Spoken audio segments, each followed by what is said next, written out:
biko iburu onye Igbo ama m na o doro gị anya na ọ dịghị obodo ọ bụla ị gara n'elu ụwa na ị ga-ahụ onye Igbo. Achọrọ m ka anyị tụọ anya na one of the reasons ihe kpatara na n'obodo ọ bụla ị gara n'elu ụwa mmadụ bili ị ga-ahụrịrị onye Igbo.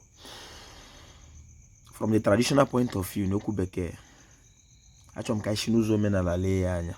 Flavor nwanne m nwoke onye Enugu steeti ọ sị gị anywhere you go if you know si Igbo mara gị wa na ebe ha wee ebe obibi.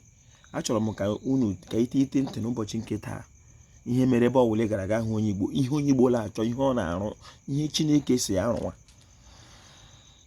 Biko isiokwu m n'ụbọchị nke taa bụ naanị omenala Igbo ga-eweta udo n'elu ụwa niile, ụwa were ebe obibi nyere ebe mmadụ ga-anọ. Tupu m aga n'iru, aha m Nkwachukwu Ojabọ, a na-akpọ m Ojiọfọ, abụ m onye Olu Okoro nke dị na Ọmahịa n'obodo nke Chineke n'okwu bekee. I'm from Olokoro in Umuahia South, local government area of Abia State.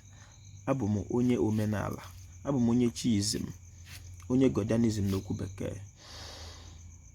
Ọ naanị omenala Igbo ga-eme ka ụwa were ebe obibi.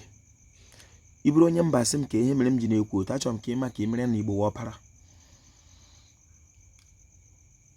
Ọ ndị Igbo na omenala Igbo kacha nwe ugwu.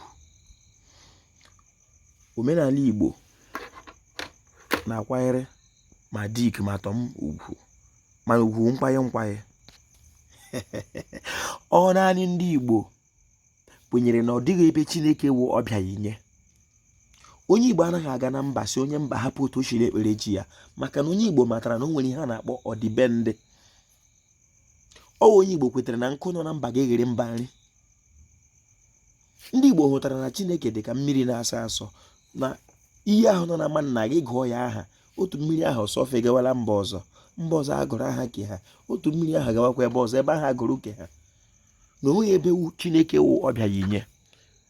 Ndị Igbo matara, kwete ma ghọta ma chọpụta na aha ọbụla obodo ọbụla kpọrọ Chineke na ọ ga-aza, maka na apụghị ịhụ Chukwu anya, apụghịkwa na ikewe ya ekewa. Chineke nwekwere gị mbido ma njedebe, o ji aka ya dịrị n'onwe ya. O nweghị ihe akpụrụ akpụ ma nke esere ese a ga-asị gị lekwa otu Chineke dị.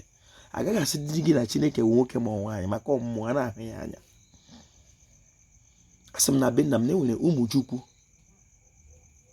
N'ala Igbo enwere arọ Chukwu. N'ala Igbo enwere ihe chi ọwa. Aha m wụ Nkwachukwu. Enwere ọlụ Chukwu, enwere ihe Chukwu, enwere amara Chukwu, Chukwu. Ndị Igbo efewele Chineke tupu ndị ọcha wee bịa. Ojiọfọ ekwu. Ihe onye Igbo na-ahụkwa na-arụ n'ụwa niile wụ ịkọwara ụwa lekwa otu a ga-esi kpere Chineke ka udo dị n'ụwa. Ụlọ omenala Igbo chia ụwa wee buru ebe obibi nyere anyị niile, mana a na-akpagide anyị. Asị m na ọ ga-adịrị Igbo la mma, mmiri a ga-afọ anyị n'eze. Taa bụ Orie, ọ ga-erute ihe ọma na ndụ ndị Igbo. Rụpụ ụchụ, rụpụ ekworo n'anya okwu, ihe ga-adịrị Igbo la mma ugbu a na mgbe niile ebighị ebi. Ise Igbo mma nọ.